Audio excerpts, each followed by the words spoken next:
Yeah. What's good, yo? Welcome to another episode of Real Talk, where, as always, if shit's real, we talk about it. Yo, I'm your host for tonight, Pat Scorpio, New England representative. And as always, I got my man with me. I'm gonna let him introduce himself. Hey, what it do? Jesus Shuttleworth, the guy, aka the GOAT artist, aka LB Lauderdale Boss. You know what it is. Monday Night Boxing. Let's get it. RingGameRadio.com in the building. Sample Kings Forever. Yes, on its way. Still. Almost done, nigga. I've been saying that like all year. It's like, it's April now. Yeah, trust me, it will still come up before Detox ever comes out. You dig? Yeah, you know what I mean? Give me a break, guys. Like, shit. You'll get here before Detox. Yeah. You'll get here before Manny Pacquiao, Floyd Mayweather 2. Right? He'll get here before Canelo fight Benavidez. I know that motherfucker, right? Like, yeah, it'll get here before the Chicago Bears win another Super Bowl. God damn. Nah, see, I ain't say all that. Like, shit. Like, see how you do it? I mean, unless you plan on dropping next March, nigga, I don't know. Nah. That's what I'm saying. Like, this nigga, he took it there. I had to, bro. You know, it was only right. You know, because I'm petty. But yo, I got my other man with me. I'm letting him introduce himself. Yeah, you already know who it is. Room top 5, Soldier Field in the building, nigga. The fuck you talking about? All that bullshit. Hey, nigga, don't say that shit no more. Fuck. Because it's like, why would you even say that? Like, we ain't talking about no football in like months. Niggas just brought it up on some like, you know what? Fuck it. I'm what we call very petty. You know, shit wasn't called for at all. Like, damn. You know, I mean, when your team is the best in the league, you know, you got to throw shots every now and then. Oh, yeah, I forgot. Y'all niggas did win. Like, I would over that shit. Like, and you reminded us again. Like, bro, you're over that shit, nigga. I'm not. Yeah, nigga, we on the college basketball right now, nigga. Yeah, we on NBA. What playoffs is gonna be starting soon? Like, so much other shit, nigga. Yeah, UConn boxing. Like, come on. UConn women's just won the women's championship, and I think I didn't watch the other one yet. So watch that later. So yeah, you know, college basketball. But don't worry, you know, when that NFL draft comes, you know, you're gonna hear some more shit room. You know, trust. I was just gonna say, like, with just the three of us, it felt like we was about to talk about a goddamn Lil Wayne album or some random shit. But no, Pilot made it just in time. Pilot here now. It's boxing now. But yo, I got my other man with me. I'm letting him introduce himself. My turn? Yeah, that's your turn, bro. What's fly? We had a little flight delay, but we live and direct Monday edition. Let's get it. Ring Game Radio, Conscious Pilot. Here we go. Conscious Pilot, yes, over sir. And out. but yeah, turbulence. Mad turbulence. But yo, we definitely had a lot of boxing this past weekend. One particular fight that cost me $43,000 in fucking winnings. Because, you know, niggas wanted to decide to get upset by niggas that get knocked the fuck out by Haney and Cruz. But, you know, that's not here or there. You know what I'm saying? Like, you know, that's why it's called gambling. You know, you bet 11 legs and get on one, you hit on 10. You know, it's always that one motherfucker that just doesn't perform at this level they're supposed to. Yeah, I love. Oh yeah, you don't believe in early cash out. Fuck no. I need all of my cash, bro. I love pro boxing. That card you're referring to was this should go back to the weekdays. I feel like it wasn't one of the weaker pro box cards, to be honest. To me, yeah, but an upset happened, and I lost monies. Like, you know, I was upset. Now, I like pro box on a Saturday. Like, if they got better, like, good fights, and nobody else is like out there with shows, but it just felt like everybody just crammed on a boxing show this weekend, and nothing was like a top of the line boxing show. So it's like, it was like a Golden Corral buffet. Yeah, that's what it was. Like nigga, I'm good. Yeah, but well, I won't mention because, you know, I'll be upset though. But one fight that did upset me a lot, and it came from Queensberry. You know that Queensberry makes their DAZN debut with one Joyce and one Philip Hrgovic. And again, because I know internally in the comment, I was pretty much like said it was a CTE fight. Like, literally, it was another, like, I know probably you watched this too, but yeah, no, honestly, Joyce, knowing that dude turns 40 this year, it just the amount of clean punches dude was taking from Hrgovic was just like I was just shaking my head because he would take a hard and like it wasn't like because before in the past when he took hard punches, dude kept on going forward. He was sturdy, his balance was his footwork was cool, like everything about it, like he was that's why he got the whole juggernaut thing. And then I still shook my head at the new juggernaut helmet that he got. Oh, he got a new helmet? What did it look like? What happened? No, it's the one that was in the later version of Juggernaut, the one with the smaller gray one, rather than the big red. That was just Tszyu version. Like his little sad face when the scores are getting red. That was kind of depressing. Like he's looking all sad with his dumbass helmet. Oh, damn! So you maybe have to Google this goddamn his mask now. Yeah, it's put on Juggernaut helmet. Pause, but and the funny thing is too is like even as clean the amount of clean punches dude took, Hrgovic didn't look that great either. Hrgovic looked like he was shaking. Like it looked like he'd fall to Joyce's pressure because it was just like they were landing shots at each other, but Hrgovic every time he landed a shot he was a little fidgety and moving backwards, and he got cut again.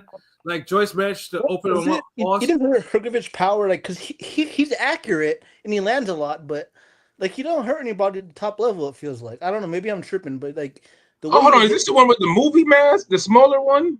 Yeah. Oh, this shit look goofy. It kind of like it was like some Conan shit. No, but the thing with Hrgovic, all right, my bad, pilot. No, I'm saying the thing with Hrgovic, like he's accurate. He be landing a lot, but it's like he don't be like.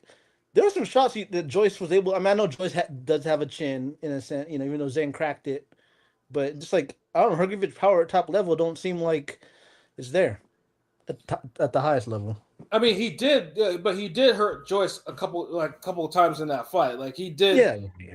Yeah, but the way Joyce been looking, like he supposed to stop, dude, bro, and he got the youth. It's not like if Chisora doesn't stop Joyce, it's like okay, that's Chisora. Chisora can at least hurt you. Rough you up, and he's older. Like Chisora shouldn't even be fighting anymore. But you're young. You're Hrgovic. Like, bro, stop this nigga. Yeah, and he couldn't do it because within 2 rounds, Joyce opened up the cuts over his eyes and shit like that. And like, he already had them leaking, and it's like a slow ass Joyce did all that. Yeah, and it's like what the fuck, like, and that's why I'm saying that they were just they were like in the first episode they were just letting shots, and Joyce obviously I thought Joyce was actually gonna get the stoppage because his eye was just in what the UK was in an appalling state, but the corner got but Hrgovic he came back in the latter half of the fight and outworked Joyce and was beating him to the punch, and Joyce's punch it seemed like Joyce the way he punches has always been kind of awkward, but it just seemed like he was falling over his front foot, throwing a right hand and shit like that. And I'm just like, but Pat, it was probably better than we expected it. Unfortunately, I know it shouldn't have been made really, but it was kind of like an entertaining fight for what it was, I guess. I will say this: Hrgovic sucked more than he was supposed to suck. Pause, but yeah, basically, yeah. Yeah, basically, yeah. It wasn't better. It wasn't like the Chisora fight, which I was just like, I thought dude was just done, like because Chisora knocked him down, like actually knocked him down with one shot, and Hrgovic couldn't do that in this fight. So that's why I'm just like, what the fuck? So because I ain't hear about no knockdowns or nothing. Yeah, no, neither. Hrgovic was the one that was close to being knocked down in the fight. Joyce was just teetering all over the place, but but after those 10 rounds, though, like Hrgovic, he won and he clearly won, but it was like one of those wins. It's like for Hrgovic, like where the fuck are you gonna go? Because you're gonna get slaughtered at the top level again. Like it doesn't matter who you fight. Like whether it's a Joshua or Usyk or whoever, like they're gonna slaughter you because you're not stopping anyone at the top level, and like not stopping Zhang. Okay, that's one thing because Zhang has a big troglodyte head and he's kind of difficult to fight. You know what I'm saying? But got quicker hands, counter, Whereas Joyce doesn't have a quicker anything. Although Joyce's jab though what did make it. Joyce did really put that jab to work, but it was just like that and a wild right hand swing, falling over your front foot, and then fighting like a mummy. But the jab was working, but it's just like you see, like Hrgovic is just like, yeah, you continue, but who the fuck are you gonna fight? Like that's not gonna slaughter you. And then Joyce, it's like he lost, what is it, 4 out of his last 5 fights. It's hold on, let Hrgovic run it back with Zhang. I saw somebody post. Is it disrespectful for fans wanting to Joyce to retire? I'm like, no, most fans don't want to. I mean, we're kind of bored of seeing him, but I think most fans know, like, we don't want to see him in headline, some unfortunate headlines. We don't, like, when you take that kind of damage, you know what I'm saying? Like, it doesn't really end good. He should call it. Yeah, I mean, even Frank Warren was saying, yeah, I got to talk with him and his team. Yeah, like, dude, I mean, it happens in boxing. Like, Jarrett Hurd retired because of literally the same type that you took too much punishment. Yeah. Joyce has taken too much punishment. And it's unfortunate because it came at a peak where he probably was just maybe a fight away from actually either getting a heavyweight title or fighting for one. Hell, he should have been in Dubois' position, but it's just like sometimes your body sometimes a boxer only has so many like fights in their body, and it was a skill issue too, bro. Like niggas who be on some indestructible, I got an adamantium, vibranium in my chin ass shit. Like, yo, like you got the greatest chin in the world, but eventually it gets cracked. Yeah, like once it gets cracked, you can't put it back together again like that. It's never the same. So you gotta rely on fucking defense. Yeah, like the only chin that that's proven to me that hasn't been cracked is Oliver McCall's, and motherfucker's 59 years old still knocking people out. Yeah. Oliver McCall's is a special case, but that's the rare exception. I will say Lennox got his lick back, but that nigga was coming out the crack. I mean, nigga was coming straight out of fucking rehab. It was kind of fucked up. I mean, Lennox ain't getting no goddamn lick back. Like the motherfuckers say that just to damn glaze Lennox on some like he beat everyone who was in front of him. Like, yeah, okay. Whereas Lennox landed flush shots on Oliver McCall, who didn't even blink. Because think about this. Can you say you beat somebody's ass in confidence if you throw like your hardest haymakers at him and that nigga just looks at you and he start crying and talking about some other shit and walking around and it's like you couldn't even hurt him, so he just ignores you. Yeah. I wouldn't know what I would be like, damn, like did I beat this nigga? No wait, did I or did I not? Like I mean, that was no. It wasn't because of the punishment. Nah, dude was fine. Like, dude, his eyes were clear. It wasn't cut. He wasn't bleeding. It was just ate that shit like it was nothing. Like the motherfucker was literally going through withdrawals. Yeah, he was going through withdrawals. Like But then that's a chin. Like that's a special chin. Every fighter that's kind of been face first or whatever, it never fails. They wear down over time. Yeah. Some of them get no matter the division, no matter Angulo looked like he was a guy who could just run through people and no one could hurt him. And then Kermit Cintron found that ass. But once that chin cracks, especially a British chin. Sorry for our UK listeners, but them British chins, them British glass chins, yeah. But once the chin, once the mirror cracks, it's gonna keep cracking basically. Yeah, and it's. I mean, even David Tszyu chin finally cracked against Monty Barrett. Like it's. Yeah, damn, you brought that. I ain't heard Monty Barrett name in years. Oh, nigga, I'm gonna bring him up. I'm gonna bring him up again a little later when we talk about the top rank shit. But yeah. Oh wow, damn! I'm curious. I'm like, damn, how you gonna? Like, we normally just drop these niggas' names randomly. You already got a name in mind. This nigga had a preset. This nigga had a preset. Like, yeah, watch. That's what I'm saying. Like, yo. Yeah, but Joyce. I don't know what Hrgovic. I mean, maybe he can go Turkey land, mix it up, but it looks like Turkey's water is running dry and then well. I don't know. I told you that was going to happen. Yeah, you know it's gonna happen. But I mean, heavyweight's a pretty sooner than you thought it was. I mean, heavyweight's a deep division, so. It's fight Zhang again. Yeah, maybe fight Zhang. Maybe Caballel. Probably Kaba. Yo, I mean, I wouldn't be surprised. It seems like a realistic fight, right? It seems like something that might happen. Yeah, I mean, for every Caballero's like right up there for like a title fight or something, ain't it? Yeah, true. Yeah, or at least a bigger fight than goddamn Hrgovic. Yeah, true. Yeah, it's still a shame too. Like I said before, all those people that kind of ducked Hrgovic. Like, I mean, there was only one that had a good excuse because the motherfuckers kept them on the fire. I think it was Takam or Yoka or one of them that that was gonna fight him, but then they were like, no. Or was it Piccoli? One of them was the only one that was supposed to fight Hrgovic, but then they got pulled out because they had their contract obligated to fight someone else. But everyone else, I kind of ducked them and made them go down the fucking list for the IBF shit. I bet you motherfuckers feel stupid now because you watched the boy cut them to shreds, like you did. Yeah. But no, Joyce though. I mean, like I said though, it was out there. Remember, he struggled with Zhang too. Yeah, he did, and it was a hard fight. It was a hard fight. He lost that fight. I mean, many people feel he lost that fight, right? No, he didn't lose that fight. He won. But I'm saying he won, but he should have lost. But many people felt Zhang won that fight. Is what I meant to say.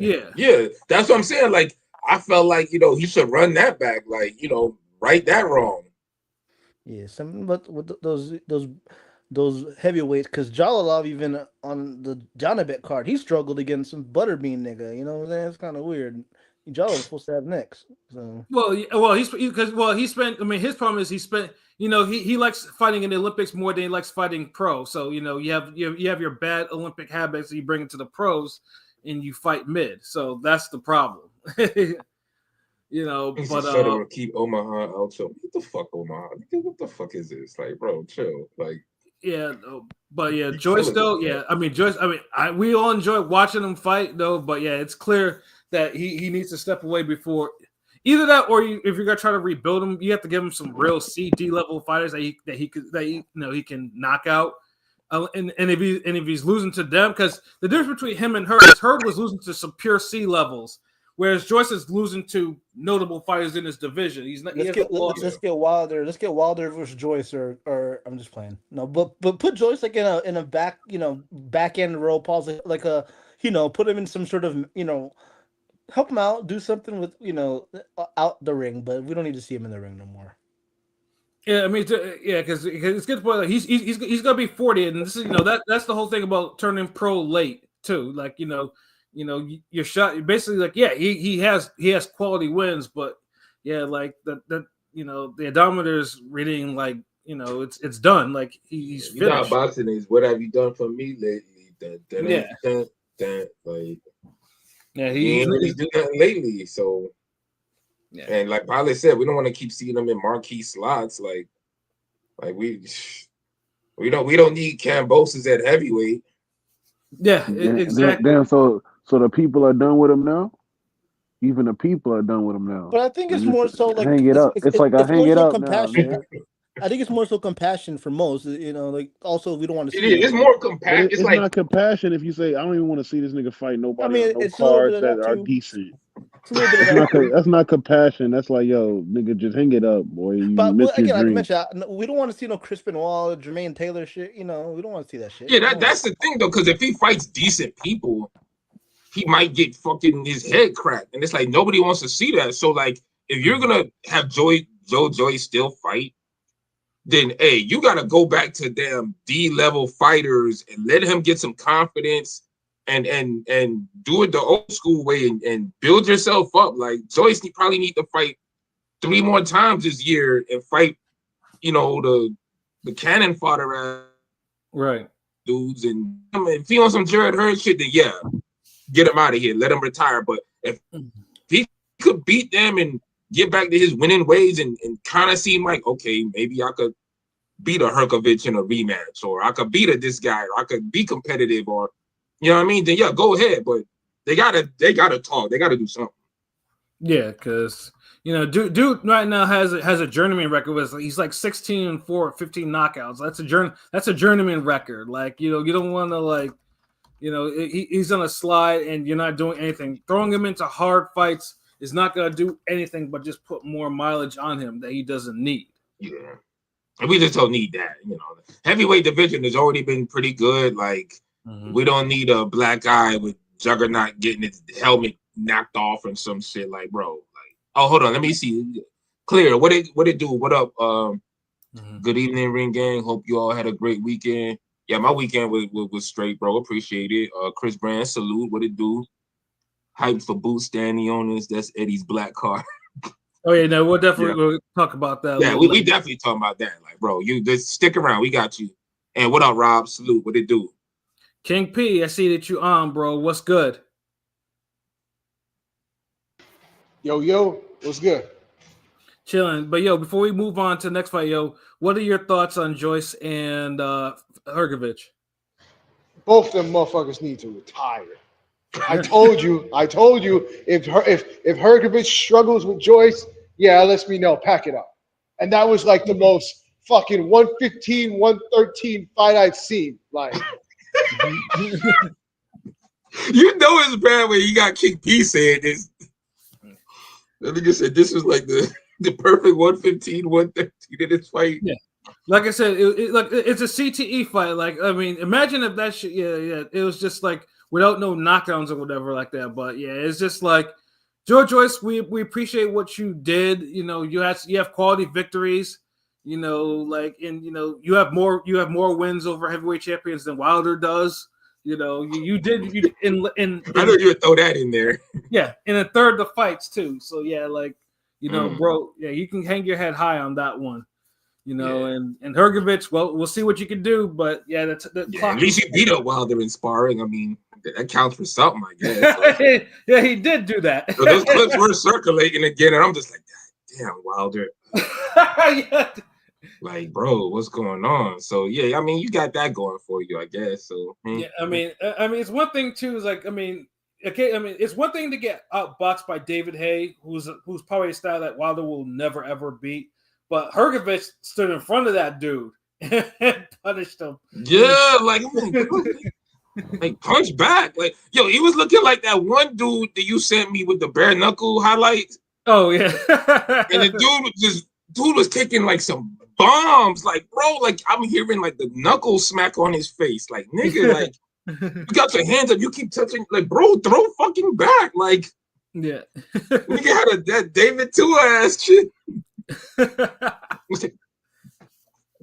Yeah, no, that clip had me rolling because dude clearly was seeing Jesus after that first hit. That first hit, like I think it threw the damn Falcon punch on his ass. Shit. Oh, but yeah, Joyce, Hrgovic, CTE fight. Both fighters probably need to look at retirement, one more than the other. And then in Australia, good day, mate. You know, we had one Tszyu and we had one Joey Spencer. A fight that lasted only 4 rounds, you know, but I mean, I'll take the positives. At least for once in the fight, Tim worked behind the jab. He was patient.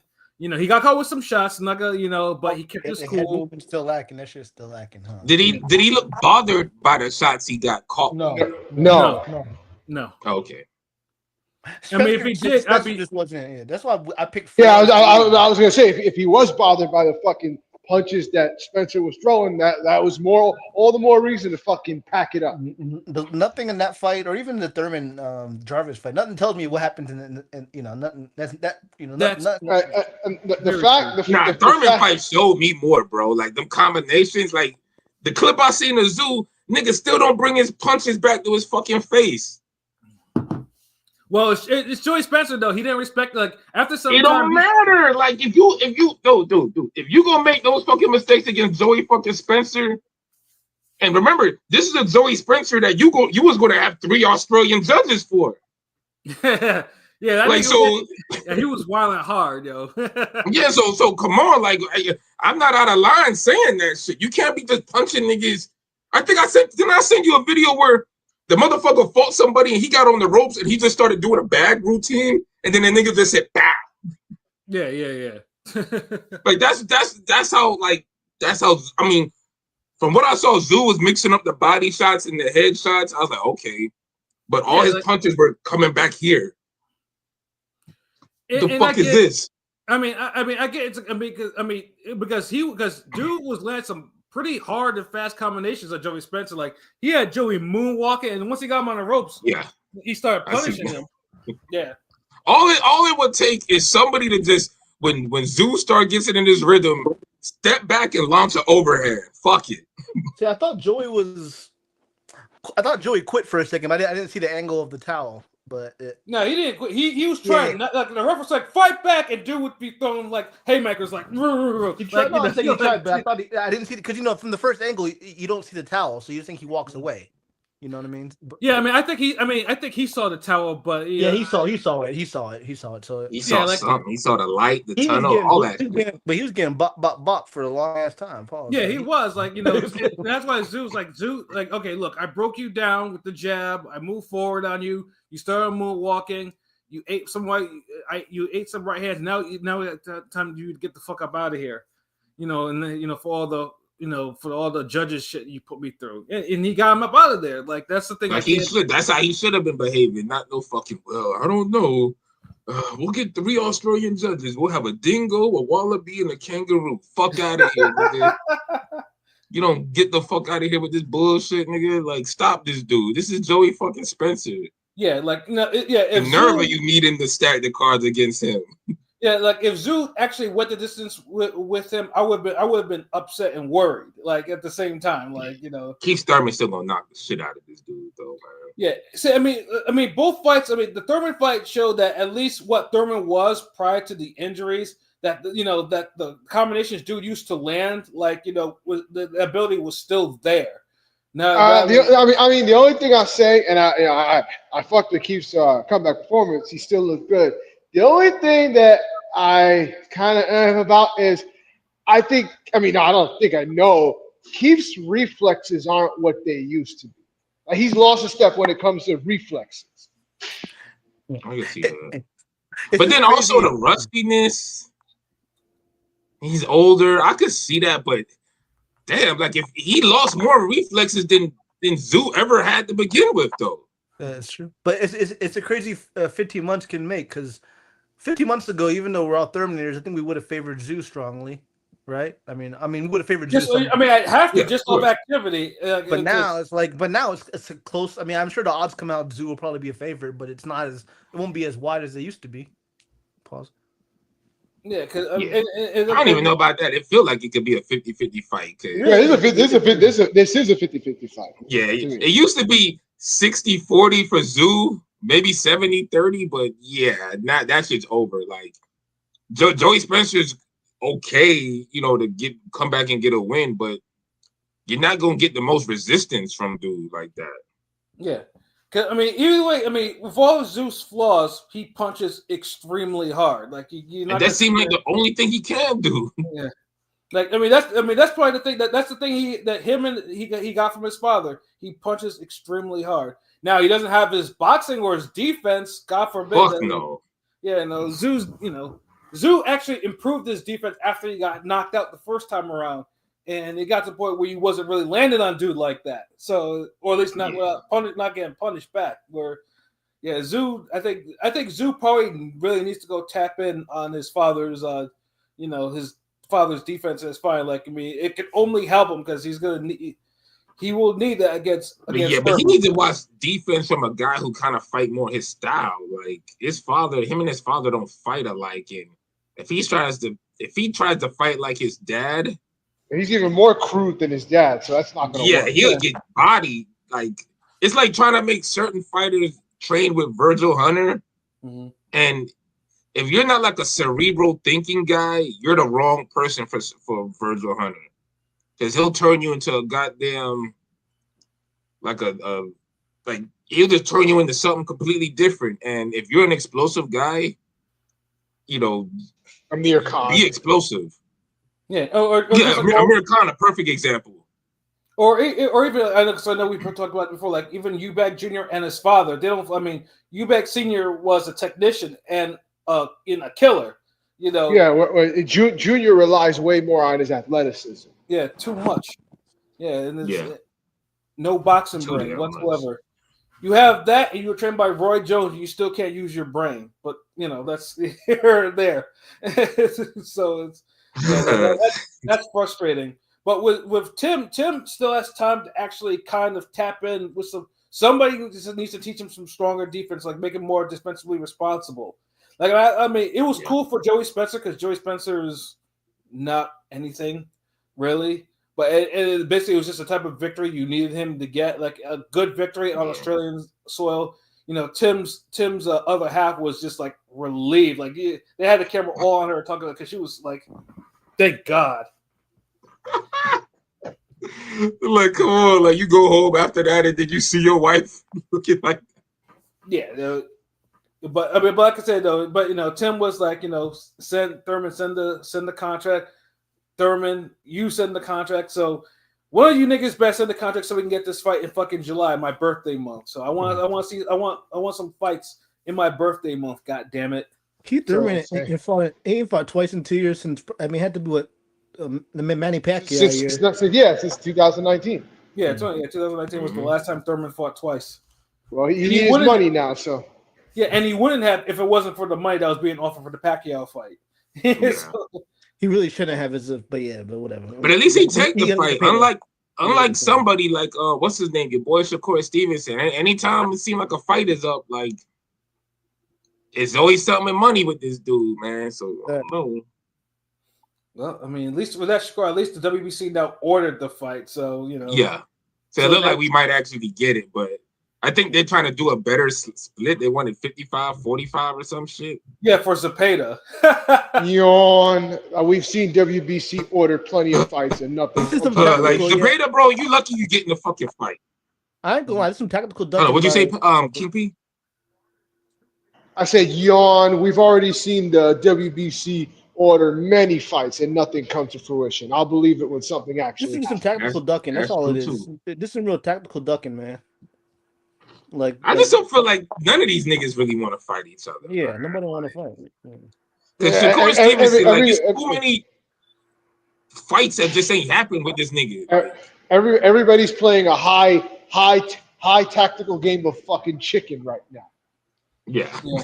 Yeah, 135 overall is a fucking mess of underachievement. Remember, like we was like, you know, the Josh Warrington fight at Shakur Stevenson. That was a winnable fight for Shakur Stevenson. It would have been one of the better names on his resume. Yeah, no, ain't get that. Yeah, lightweight. Didn't this nigga want he wanted a multi-fight contract with PBC when they just offered him one fight? Like the fucking Frank Martin, that shit. It's like, bro, like fight a nigga so already. Shit. Yeah, no, but they got for divisions like 154, even 154 fight like Tszyu Spencer. At least they're mixing it up, you know. Regardless of that, like there's no bullshit waiting. So it's like, you know, you can't take nobody. You gotta take everybody serious at 154 too. Exactly. So yeah, Tszyu, Thurman, like make that shit happen because we need summer blockbuster fights. You know what I'm saying? Like, yeah, it can't be like last summer, man. And we all sitting around waiting for goddamn Crawford Madrimov. Like, shit. Like, nah, that's not a wait for the summer type of fight, bro. Like, you get that shit in the fall or any time before that. But, like, we need summer knockouts. I mean, we need summer fights now because the only summer fight is fucking Taylor Serrano 3. That's the only fight that's actually. So far, that's confirmed for the summertime. Thurman beats Tszyu. I have never been more certain in my life. Yeah. Because I feel like if Thurman just uses a little basic movement, he'll run Tszyu into some hard shot, and then that might just be over from there. Like he'll catch him again after that. Like, well, hopefully, if Keith fights behind the jab in this fight. He should make his job a lot more easier. So. Yeah. Mm-hmm. It's always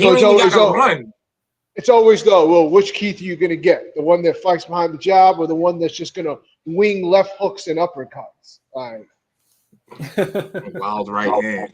I mean, we got to keep in fact that Thurman isn't natural 154, so I don't know. And he's also Thurman is a natural, but he's also older. He's older too. He's older. Yeah, he should be natural as fuck at 154 now. Shit. Now, at this age. If this fight was like 4 years ago, then Mike could say that, but nah, he put on them he put on the marriage weight, the inactivity weight. Yeah. All of that shit. But he was in shape though. I give him that. At least he was training. Right, exactly, and that's what we could ask for, though. So we looking forward to the announcement. Tszyu versus Thurman on Prime, and they'll probably gonna put that shit on pay-per-view. I know they'll probably. Well, That shit don't need to be pay-per-view. Y'all killing me with this goddamn pay-per-views, yo. Yeah, and then we have Top Rank, and then we have Richard Torrez Jr. and Guido Vianello, and I finally, just after watching Torres fight against Vianello, dude reminds me of a Mexican version of Joe Macy, a lower version of Macy. Like, honestly, that's what it reminds me of. Like, because Joe Macy. Oh, okay. Yeah, because when Joe Macy was doing this thing, I was not a fan. I was like, because he got the hype because the complexion. I'm not. It's the truth. Yeah. White heavyweight is gold in boxing. I mean, that's the rule. Yo, no matter if we in 20 or 2004 or 2024. Yeah. Or 84 or 94. Yeah. Yeah. And especially white American cornbread heavy. Or 19 corn-fed heavy. Or 1934 or 44. Yeah, and even when I watched the fight, I was like, yeah, like I saw nothing special in him. And then of course, he got the HBO pay-per-view, the HBO main event against Devero Williamson, and iced him in one round, which had me salty because I was upset that I watched that. And then he fought Monty Barrett after that, and Monty should have won the fight, and but they didn't want to give the Golden Boy the loss. And then another white boy, a Russian, ended his career by giving him 2 subdural hematomas in his brain in a fight that he did win by the skin of his teeth. And just watching fucking Torres fight, and like I see the same thing with Macy. Like I see someone that's not special at all, and probably should be a cruiserweight more than a heavyweight, because if you're gonna be an undersized heavyweight, you gotta have some power, you gotta have some speed, you gotta have some brain. He looks kind of big though. Like, really, cruiserweight? Like, ain't he like 6'3" or some shit? Who we talking about? Torrez? We're talking about Torrez, my bad. Torrez, right? Yeah. No, that overhand. All he has. He's he's a leaner 6'2". I mean, Guido looked much taller and bigger, but I will say, like, Torrez didn't show, because he has an overhand left, but it's like that's all he has. It seems like he don't have much more. Like, he was winging that shit. Like, I'm gonna be honest. I was not impressed by Torrez at all. It was giving heavyweight Sean Porter vibes. I was not feeling it. Low key. I mean, because he does have that left, and he did stun Guido 1.5 times, but he didn't get him out of there. Yeah. He didn't get him out of there because he was fucking smothering his work. Yeah. Yeah. And low key, Guido was Guido was coming back and fight. It actually was kind of lighting him up a little bit near the end of the fight. Between the holding and shit. He had a bad cut too. He obviously he's fair skinned, so the trademark show, but he did have a bad cut on his eye for sure. Damn, he's getting more touched than this. Like, come on, bro. Like, Guido ain't nothing special like that. Basically, Operation American Heavyweight still in search. Yeah. So I mean, Guido, like I said, if Guido had fought better earlier in the fight, I would say that. But yeah, he was kind of struggling with he was trying to smothering his work and the holding and shit like that. And I'm like, you're the bigger fighter. Assert yourself. What are you doing? Yeah, don't get caught with all these wild overhand lefts that dude was throwing, like and shit like that. Assert yourself. You're the bigger guy. Fight him. Like, that's the shit that be killing me sometimes with these big fucking heavyweights, yo. They just like fight the dude. Like, come on. They want to fight behind people and just be like, well, okay, I'll do something after he does something. Like, no, bro, just go at him, jab, move. Yeah. Yeah, and like Torres got touched up, and I'm like, I'm hoping that this kind of dies down like the great American heavyweight, because the American heavyweight, like there's none really on the horizon like that, unless maybe they're on Pro Box and they're just kind of starting out. So, but there's no American heavyweight hopeful in PBC or Top Rank or Golden Boy. None. They're not there. Like, it's You know, just at this point, like somebody just need to just make America's Next Top Heavyweight like a show. facts. And just put up some. You're giving away too much game, bro. Because they try to do all these other shows, and it's like, bro, like I promise you, like I feel like you could just get like maybe a heavyweight, like two heavyweights from each region of the country, and have them train and fight each other, and just see who comes out on top, and have them fight a legit top 20 guy afterward or some shit like. Yeah, and then have Mike Tyson as like a taskmaster, you know? Yeah, like honestly, there's so many things you could do with that. Like put these niggas all in the house. They be on the same team. It don't matter. You have different boxing legends come and give them pointers, all types of shit. Just I don't know. They leave a lot of money on the table, you know, by not trying to do something that's so obvious. Like the heavyweights, y'all want to put a bag up on the next great heavyweight. Say, look, man, you could go through this competition. If you win the final prize, you get $1 million. You'll get some niggas out there. Facts. You know what I'm saying? But yeah, it's just like, I mean, because putting all your hopes, American hopes on Torrez, it's going to be a heartbreak, just like it was a heartbreak for people when Macy, you know, was getting dropped by Jarov and surviving just, you know, by the skin of his teeth, you know, after 10 rounds. Because all the American heavyweights keep getting knocked off the board, like. Yeah.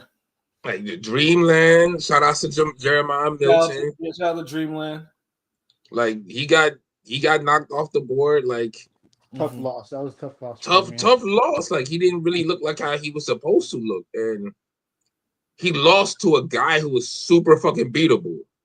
Yeah, exactly. And that's what make it worse. That's the worst losses when you lose to niggas where like, yo, this team ain't even good. Like we got like everybody's like 6'5", and we lost to these niggas who like 5'2" and shit. Like, come on, right?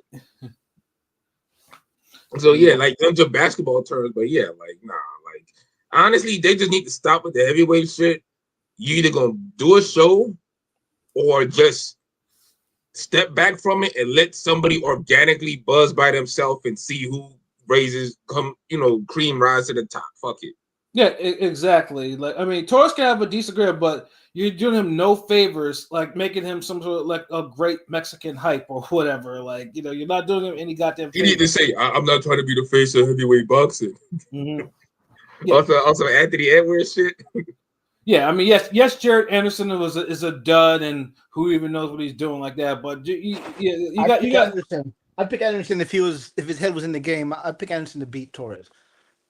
LB asking for a grassroots movement at heavyweight. Yeah, good luck with that.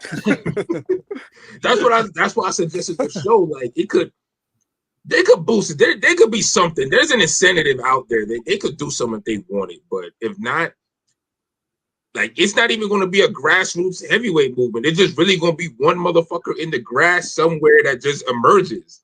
It ain't going to be a bunch of them. But I'm just saying, like, we just gotta have to just turn our backs on that shit and just let it happen. It's like, you know how they say a watch pot never boils? Mm-hmm. That's the heavyweight division. We keep watching and looking, hoping we see like, okay, who's the next Mike Tyson? Who's the next Holyfield? Who the next Riddick Bowe? Who the next? Fuck it, who's the next Wilder at this point? God damn. Shit, like nigga, like we not even getting there yet. Like we not even getting the next fucking Calvin Brock. Yeah, and like I said, and it's worse because heavyweights is a popping division, and that's the problem. Yes, that's what make it worse. Like if heavyweights was still on some old bullshit, then yeah, none of this shit was. We had this talk. I'm literally watching some of these guys in the college basketball that. In a different world, they would have been boxers. It is what it is, man. All these man, I'm told, man. What Freddie Fox out here, man? I'm saying like these. So one of these niggas, one of these NFL niggas trying to get a roster spot. It's a fucked up game, man. I feel like that's why we don't got no heavyweights. I mean, but that's a boxing problem because boxing isn't promoted enough to where you can inspire future heavyweights. Start putting some goddamn heavyweight fights on fucking Netflix. Jake Paul, but I know he's saving the women's part of boxing, so Jake Paul can't save everything. Like one of you other motherfuckers step up. Damn. But yeah, no, it's a shame. But I mean, like I said, Torrez has a lot of work to do, and hopefully Top Rank is not gonna try to rush him into this fight because he got by Guido by the skin of his fucking teeth in a hard ass fight. So it's just like, yeah, you guys. The same Guido that fucking getting all these goddamn opportunities after getting stopped by fucking Johnny Rice. Jesus Christ. It's terrible. Like, you know. Yeah, dude. Every time he has a fight, I make it a point to bring that up. You should, yeah. Cause it's terrible that Johnny right now can't get no fights. Johnny's working he's working an honest job. You know, getting his money. It looks like he's enjoying his life, but it's unfortunate because he stopped the guy that headlined the last heavyweight fight on he's blackballed for no reason. Like, it's literally for no reason because they want him beat. PBC, Top Rank, they want him beat because he upset their prospects. He took their zeros. And that's the problem with boxing. Like, there's too many agendas and narratives. You have a guy who has a great personality, marketable demeanor, talk, speak good, all of that shit. Style is entertaining, throws big punches, big size dude, like one of the super heavyweight motherfuckers y'all always talking about we need to have. And instead of saying, you know what, he's on a little win streak, let's kind of push him and let's get some, see if we can make him into something, you know, more marketable, you know, let him be a good B-side to somebody on the come up. Instead of y'all doing that, y'all niggas say, fuck it, god damn it, like, he wasn't supposed to win. Yeah. Don't call him back, let him go. Like, and it's like, y'all mad, like, what kind of shit is this? Like, so boxing hurts itself sometimes. And if you somebody who in basketball and you got an uncle or a cousin or a friend that watch boxing, and you seeing how this Johnny Rice shit played out, do you really want to go into boxing? Yeah, exactly. The Johnny Rice told him he can play fucking ball. Like, yeah, it's a shame. Y'all reduce this man to just working and doing skits on TikTok, bro. Like, like, dude deserves. I mean, let's say if Turkey wants to give him a bag, he actually probably deserves a bag more than some other fighters for that matter. Yeah, like, god damn, like. Yeah. My bad. Like I feel that shit. That's all. I get more upset than he do. I can tell you're frustrated with it. That shit's just fucking no. Because god damn it, these fucking crackers always just fail forward. They fall upward. Like god, it's like that goddamn cop from The Wire. Like hurt. Life in a nutshell. Yeah. These crackers are fucking just fall. They'll fail forward, and I just get sick of this shit. Like. God damn it! Like y'all always make them heroes for nothing. Yeah, but yeah. The next subject, man. Fuck that nigga shit. Even when they fall, they land on a bunch of money. Got some bullshit. Nigga can fall down a flight of steps and they'll fall on a fucking mattress filled with money. I can't. I'm done. Like fuck it. And then so I know in the co-man. Whoever I forgot, it was either P or Pi. Whoever mentioned that Rodolfo Delgado just being like unimpressive, even though he has big power. Yeah, he's Barboza Jr. remix. That's what I said. Yeah. So he was. With more power. Yeah, with more power. I mean, he got more power, you know, but he's the same position he was, and this fight isn't really going to propel him, you know. Yeah, it was a good fight, I guess. It was a decent fight. It was a decent fight, but I expected more from him against Elvis Rodriguez because Elvis almost had him out of there in the ninth. He got robbed of the KD. I feel like Delgado got dropped on the ropes. Maybe that's just that's. Wait. This Elvis Rodriguez, he fought. Yes. He arguably got. I heard his team's actually gonna fucking try to Delgado, but it's very argue about it. Like it was debatable. It really should have been a draw. I feel like. Yeah. It was, but Delgado again, like he's like Barboza, like he's clear. Wait, he was back on the Top Rank card. Elvis been back with Top Rank, dog. He been back with Top Rank for like 3 or 4 fights. Yeah. Yeah. Oh fuck yeah! I seen one of them fights and shit. He got dropped bad. And the TFP, my bad. Yeah, okay. Yeah, it's just like I mean, Elvis, he gave him a good fight though, but it's with Delgado. Delgado clearly has something. But I don't know what it is though. But he's not assertive enough to actually use what he has. So Exactly, and that's the frustrating thing. Like Duke can actually be a star, but he holds back a lot, and he fights down to the level of his opponents too much. And it's just like that should have been a much clearer win instead of a majority decision. But God damn. yeah, but I mean Elvis. because he fucking let Elvis dictate the terms half the time. Like honestly, like I know it's such a cliched thing to say, but be first. Fucking be first. He let Elvis dictate everything. Yeah, and I'm like Doug has the most power. Like you have more power than him. Yeah, you're big. I mean Elvis has pop, but you have bigger pop. But yet you're letting him. You're fighting on his terms. No, motherfucker, press. Get on the inside. But I wouldn't say he was pressing the issue more than Elvis was. But yeah, I know what you mean. He wasn't pressing the issue. Yeah, but by that point, by that point, it was kind of too late. Like before he like really started to get like really any type of real aggression. It was just okay. Yeah, I'm a plod forward, but like the plodding forward where it's like of no substance. There wasn't a lot of substance behind the plotting forward. It's plotting just to plot, and you know how I feel about that. Yeah. You gonna have fuck around and have a damn 118, 110 scorecard with that shit. Yeah, and that's the frustrating part about it because he should have separated. He should really like a KO would have really separated himself, but it was just like he kept, and then he got a majority decision. I'm just like, the opportunity is just like wasted, and I'm just like, it was just like, come on, like you're better than that, Back to the drawing board. Yeah. Clearly, that's basically what it is. Back to the drawing. Like, I wish more fighters fought with the urgency of Jahai Tucker, who that boy has motivation. That's like if there's one thing. Yeah, well, I mean, if I was basically one loss away from getting cut, I'd fight with urgency every fight. He's been doing his thing. I mean, I expect a little more from Troy Williamson, but he got the job done. That motherfucker Jahai is basically on like a fucking lifelong probation.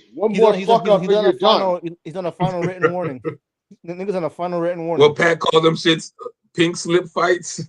Yeah, yeah. Seriously, but that dude is clearly motivated. Like he goes in the ring and is like he knows what time it is, and he fights his heart out. And like if that motherfucker and if that motherfucker can do it, like other fighters should be able to do it. Like, come on, like. I mean, because he did beat the holy hell out of Williamson. He even got himself a knockdown too. Yeah, he dropped him. Yeah, no, but I was like, if more fighters actually fought like him, then like a lot of boxers would be well off. So I had to give him his props, dude, because he avoided another pink slip. Because Tim Bradley was hating his ass off like that.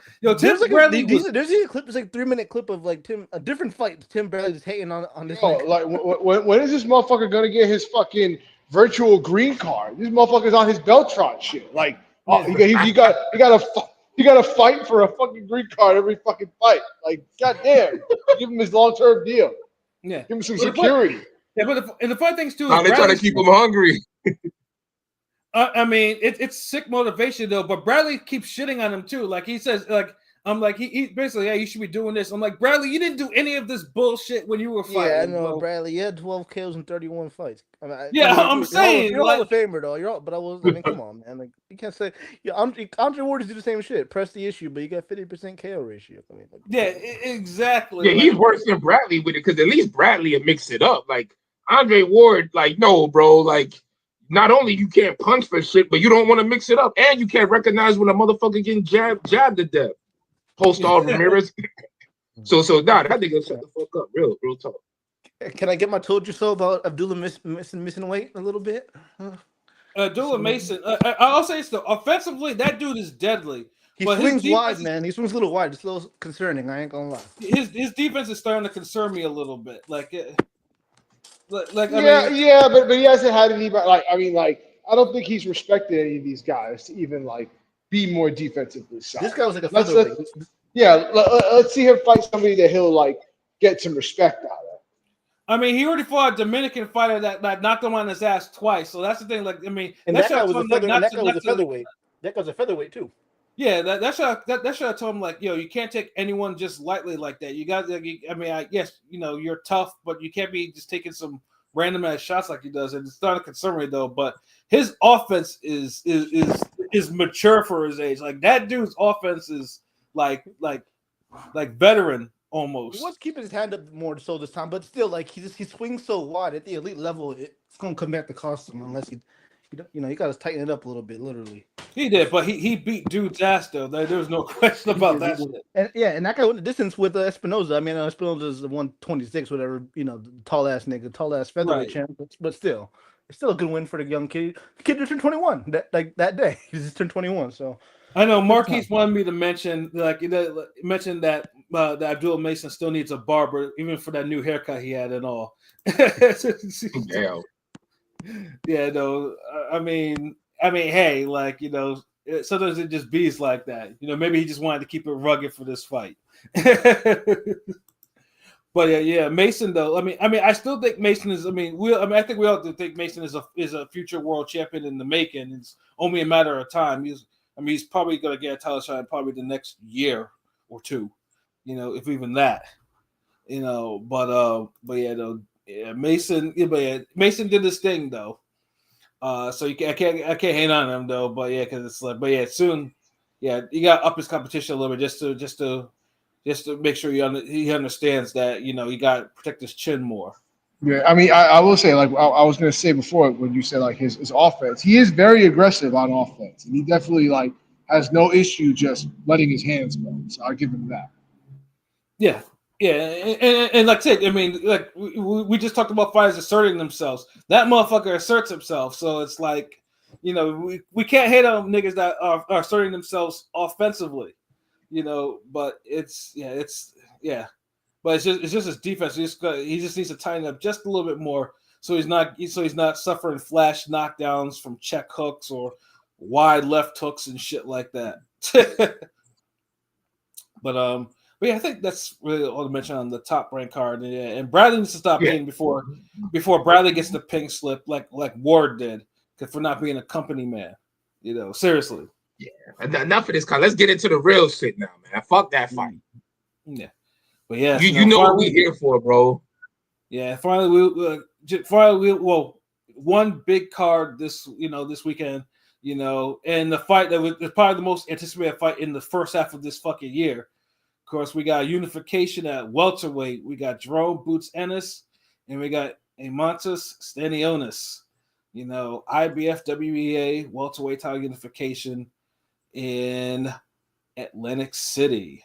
So, man, and we're all like anticipating this fight because it's like the perfect foil. We got a nigga that all he does is move forward with pressure.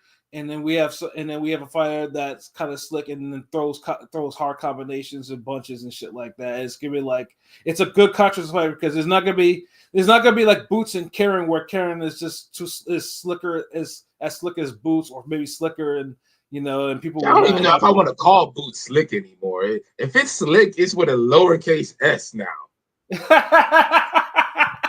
I don't know, like we got to remix the word slick for this era because when niggas say slick, I'm hearing like, okay, Chris Bird, Pernell Whitaker, niggas like that. Floyd, James Toney, like I even say fucking Joel Casamayor, like slick niggas. I feel Boots is more like I could be slick if I want to, but I don't want to. Basically, he's slicker for people that he's faster than, but when niggas actually have footwork, he's not as slick like Karen. Yeah. I agree with that. And also, we got to this fight because basically Boots versus Brian Norman fell through, and we put all the blame on Brian Norman, who just successfully defended his title for the first time. So now we got a lateral move or a better fight per se. Better fight, the fuck? Much better. What are we doing? I'm just saying. This is saying, what we all wanted for like the last 3 years. Yeah, and especially for someone like Stanionis, because Stanionis has been after that brilliant ass fight with Butev, which was like a lower level Triple G during a he's been spoiling on the vine since. Yeah, exactly. I mean, but I mean, it's not his fault. The shit with Virgil happened. You know what I'm saying? That kind of fucked up all his momentum.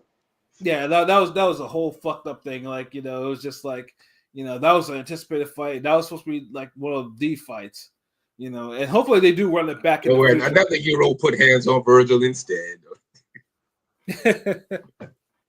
But Stanionis, like I said, though, it's now or never. And then of course he got upgraded, from Crawford's WBA welterweight belt. So here we are, So LB, I know you want to talk about it, so tell me how do you think this fight is going to go? Oh man, it's a pure 50-50 fight for me. I think whoever could build off the jab and do more after the jab stops being the jab is the one who's going to win this fight. Mm-hmm. So I'm leaning toward Boots a little bit, but like motherfucking Stanionis jab is the fucking like a triple G jab at welterweight.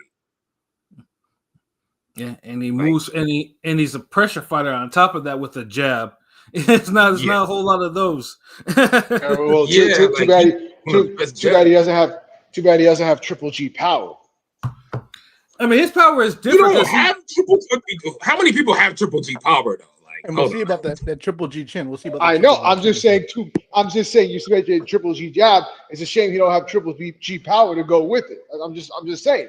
Mm-hmm. Well, no, I feel you, but the thing is, I don't think he even he has heavy hands. Like if you made him have triple G power too, nigga, we wouldn't be getting this fight. Facts. So it's like y'all gotta chill sometimes, man. Because if we're being honest, Stanionis hits fucking hard. Like if we're saying hard. 1 through 10, Stanionis' power is like an 8. Mm-hmm. I think more 7, but like the way he be busting people up, pause. I don't know. Like there's heavy hands, but Stanionis boxes and fights like a guy who has a little bit more than just heavy hands. Like Kelly Pavlik is a guy with heavy hands. Yeah, the thing is, Stanionis punches sharp. No, he does. I think he's pretty well on fighter, but he don't have a knockout in a long time. It feels like so. I don't know. Yeah, the fucking fought in a long time. Yeah, but I'm even saying. But besides that, we can't even name somebody he stopped. He stopped a bunch of niggas. He stopped the same type of niggas Boots be stopping. I know. I'm just saying, but name one recently. His name hasn't got a kill in a while. He fought recently, nigga. Goddamn, that's what I keep saying. Like, it's not like he's literally taking this fight off. I'm saying even when he was active, he was getting decisions. Nothing's wrong with that. I'm just saying it's the truth. When he wasn't he damn what's Collazo? Who else? Well, Collazo was a no contest because Collazo found a way out of the fight. Like he'd been my bad. But if I think too is like, I mean, I know he fought. I know he beat the fuck out of Delorme, but Delorme. I think what's his name? Deloach was his last guy that he stopped, if I'm not mistaken. Yeah, and then Butayev was one of those guys. Deloach though.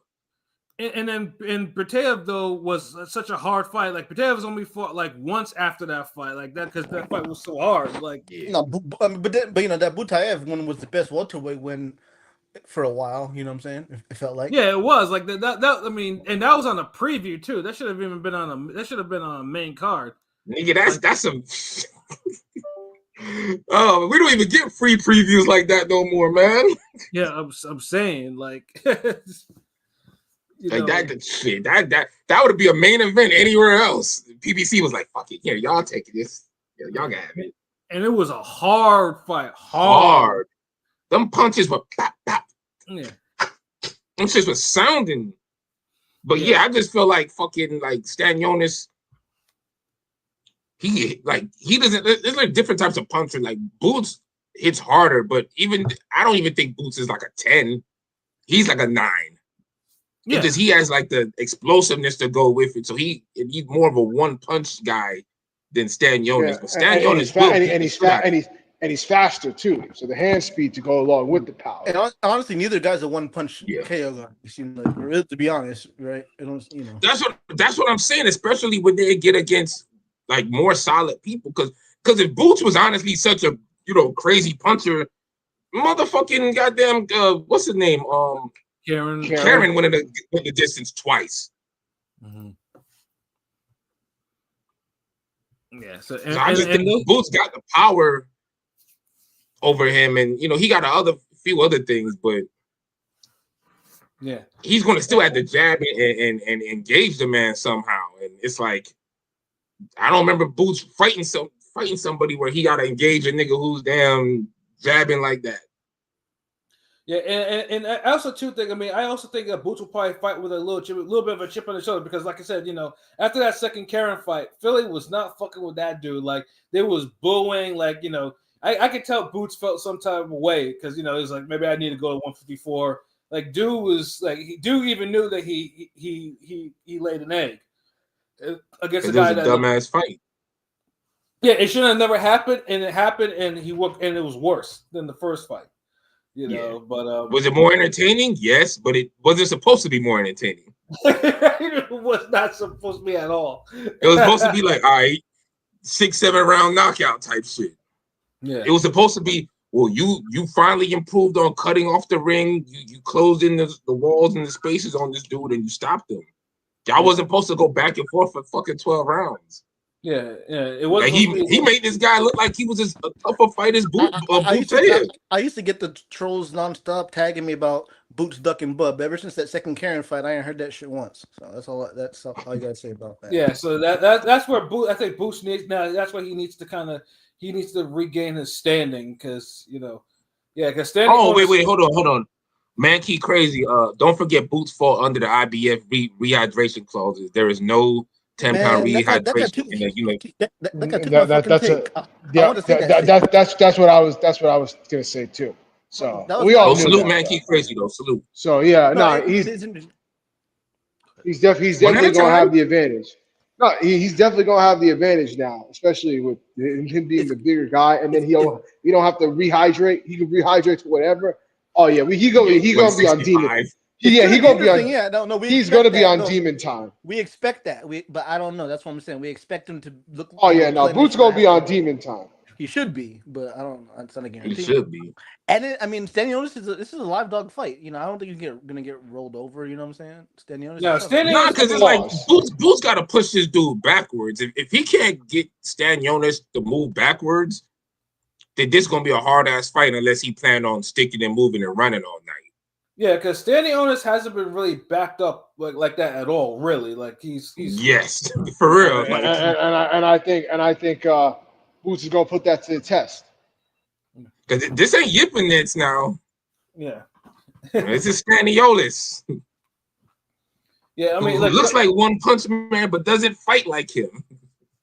I mean, like the only thing that might go in Boots' favor is the fact that Stanionis hasn't been active due to the that's one of the main factors for me. Yeah, if Stanionis,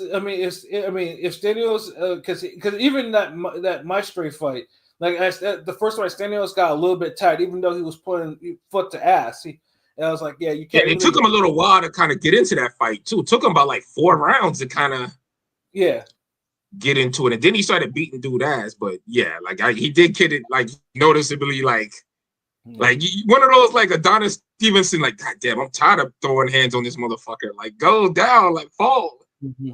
Yeah, So I mean, and that's what, and that's like the biggest thing with Stanionis right now is just like, I mean, and even just checking the odds right now, like Stanionis is I don't know if it's like disrespectful to him or whatever. I'm just look at these odds. So I mean, right now Boots is a minus 750 favorite. Stanionis is a plus 460 underdog. So even just off the money line, there's probably a value in putting somebody on Stanionis. God damn. Method of victory, Boots decision is minus 110, and truthfully, that's my prediction too. I mean, I actually think Boots will just out. Same. Yeah, Boots decision. Boots decision. 116, 112. Yeah, 116, 112 vibes definitely. Yeah, that's what I got. And then we have Boots KO at plus 155, which is not out of the question. It's not outrageous, but I just think like Stanionis is tough and he's durable. So it's going to take a lot to get him out of there. It'd be kind of crazy if Boot does get a KO, then the hype will be back. I mean, I honestly think he will. Like, I think he might end up cutting Stanionis, and he'll be stopped that way.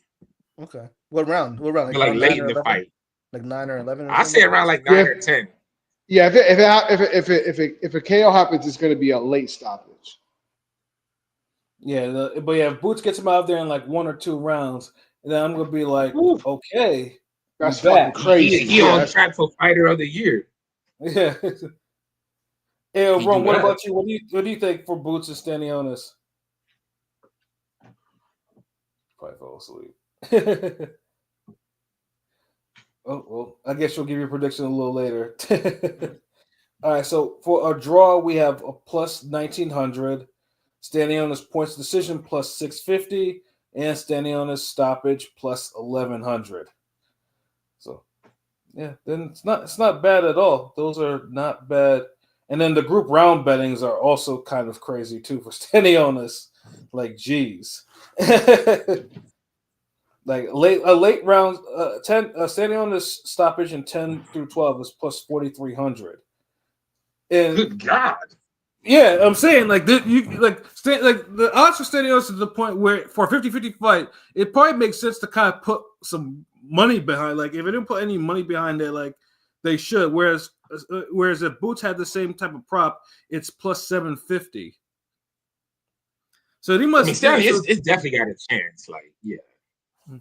So they must be thinking that Boots is gonna beat the holy hell out of dude with these odds.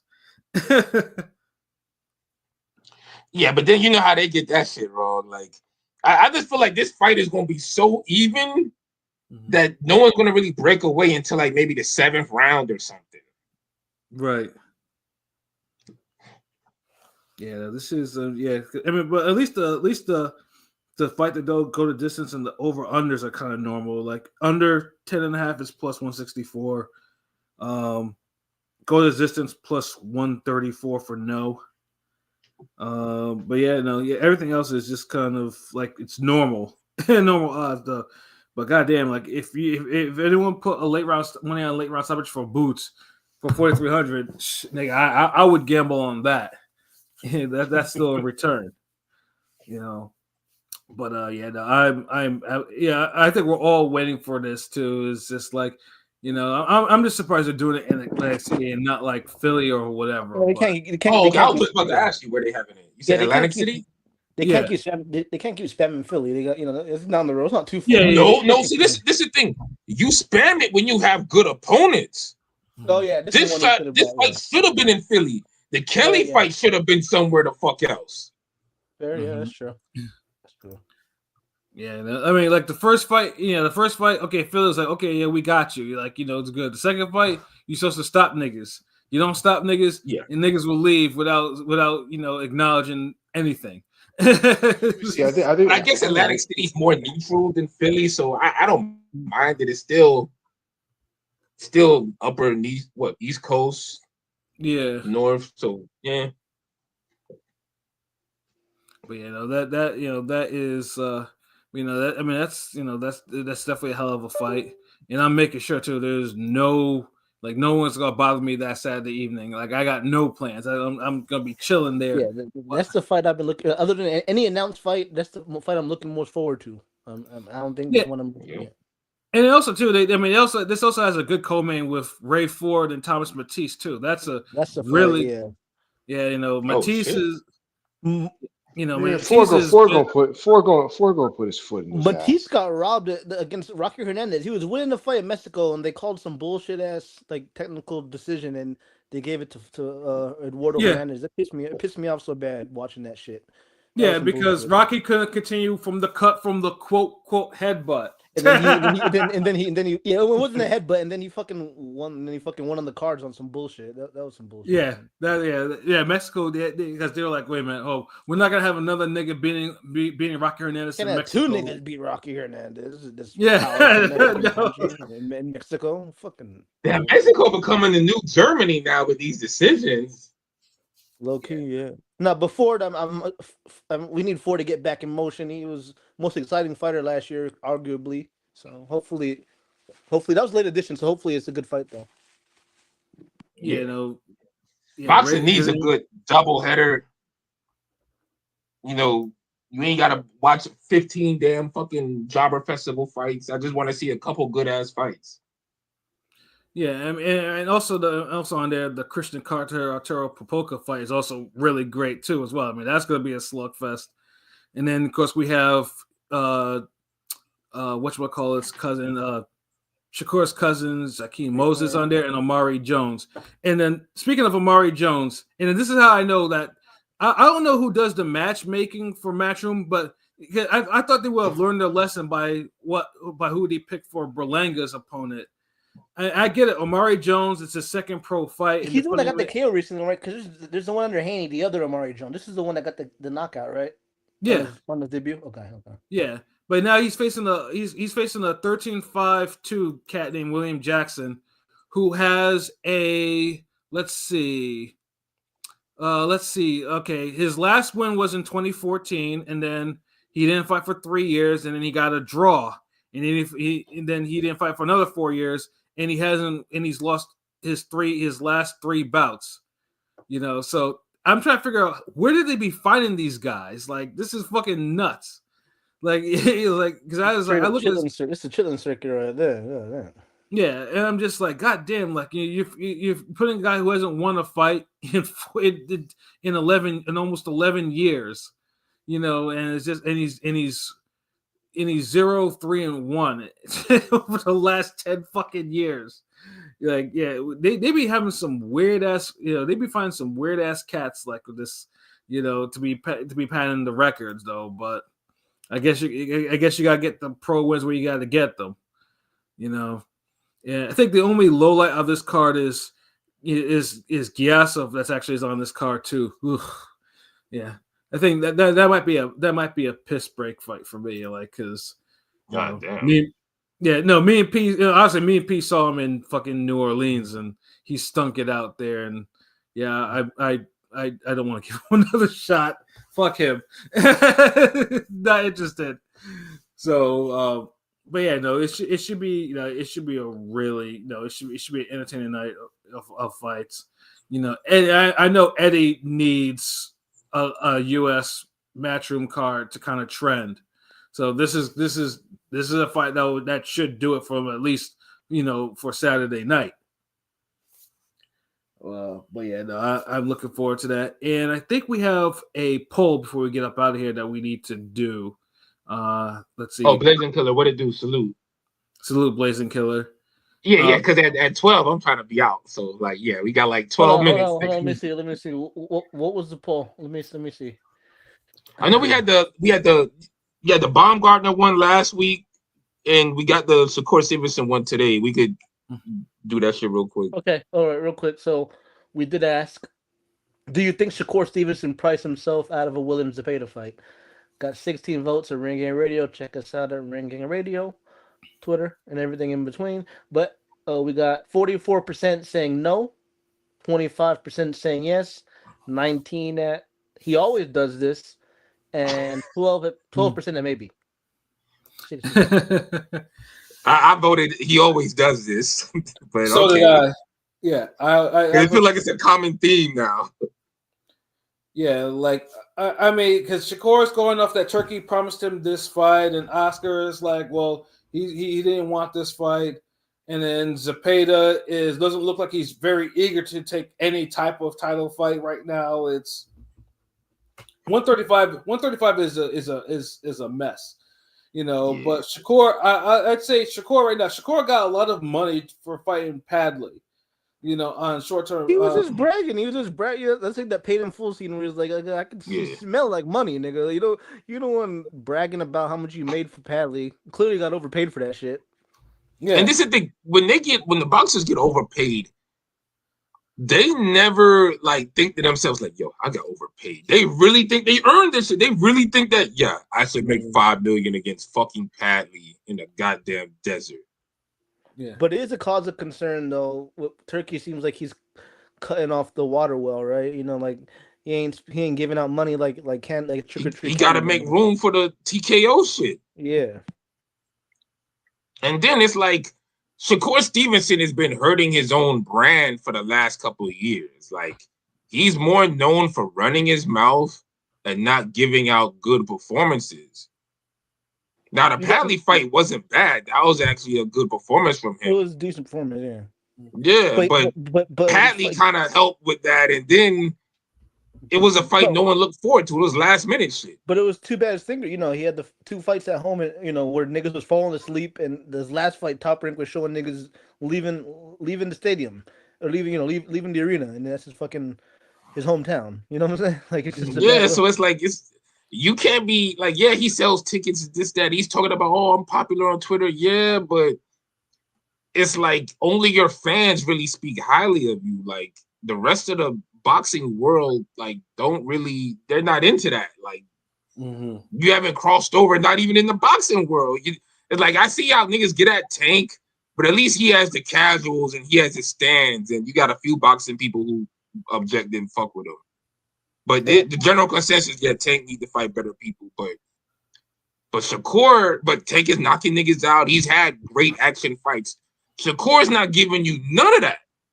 No action fights, no knockouts, no great opponents. I mean, even Devin Haney. Devin Haney actually has crossed over himself too, but it's just exactly.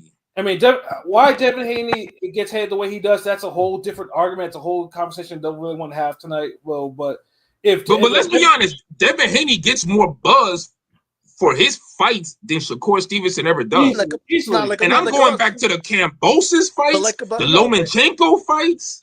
To add about 6-7 years ago, whenever they were all becoming pro, it felt like Shakur was ahead of Tank and Haney. Once upon a time ago, it felt like you're saying that because of the style points. That's what niggas did with Sky Nicholson. What I'm saying in terms of popularity, in terms of like Shakur when Shakur was on his debut and stuff, he got a lot of hype. But I felt like over the years, Tank and Devin surpassed him popularity wise. I felt like because okay, I can see what you're saying. I can see that. But you got to remember, Shakur was hot off the Olympics. Yeah, I'm saying they were all like similar. They all had similar buzzes, but I feel like Shakur was not like Shakur. Shakur had the Olympics, my nigga. Yeah. That's a big difference. It's like you're almost comparing De La Hoya to Terrence Crawford. I know Tank had the Floyd, but Shakur had the Ward and Bud, and he had all this, even Floyd. And the Olympics. Yeah, because Shakur had the endorsement. At that time, Tank was just known as being the fat boy, like Broner Jr.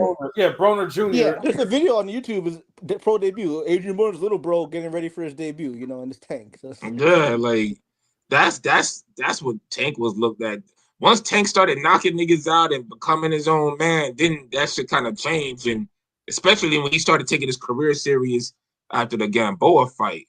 But it seemed like Shakur Stevenson never took that turn. Like Tank took a turn, Hank took a turn. I'm sorry, Tank and Devin Haney took a turn. I said Hank. Yeah, Hank. But fucking you put Haney and Tank together. But Shakur Stevenson's never really made a turn. Yeah. Shakur, a featherfish, is scared to get hit. Meow. We know his chin will crumble eventually. God damn. And the funny thing is, I agree, but I ain't gonna be like meow with this nigga. And the funny thing too, Shakur almost made the turn with the Valdez fight. That was the closest he actually came because it was an elite performance. He beat the fuck out of Valdez. He walked him down. He did whatever he wanted to with him. Pause. He just walked him down. Yeah, knocked him down. Everything like that. And then it's like he was supposed to like do more after that, and then we started getting the goddamn. No, and then we got the Yoshino fight where it was like, okay, it's introduction 135. Okay, you got the Yoshino, and then after that, it was like, ugh. Then after that, we had the fuckery with the damn Frank Martin fight. Mm-hmm. Never happening, and this is Frank Martin fresh off the Rodriguez win. Mm-hmm. So at that point, Frank Martin had a better win at 135 than Shakur Stevenson. And that fight was still not good enough for him. Made it a big issue. Not even gonna mention the Josh Warrington fight. You meant the fake Ali nigga? Okay, yeah. Yeah. So it's like just like Shakur just known more for just talking, and then every time it seems like there's a fight for him, he don't make the fight. And hopefully this fight gets made with Zepeda, because like I ain't gonna lie, like I feel like Shakur Stevenson need a big fight more than fucking anybody, even more than Tank right now. Yeah. At least Tank got the Roach shit popping for him, so that's working for him, even though it's one of those, like how Pat used to say with the accidental fades. Yeah. So, but hey, an accidental fade and it leads to something greater is better than boring ass decisions on Thursday that lead to us being pissed off on Saturday and Monday.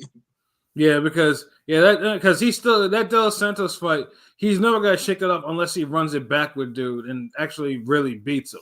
You know, or beat the shit out of someone equally as dangerous. Right.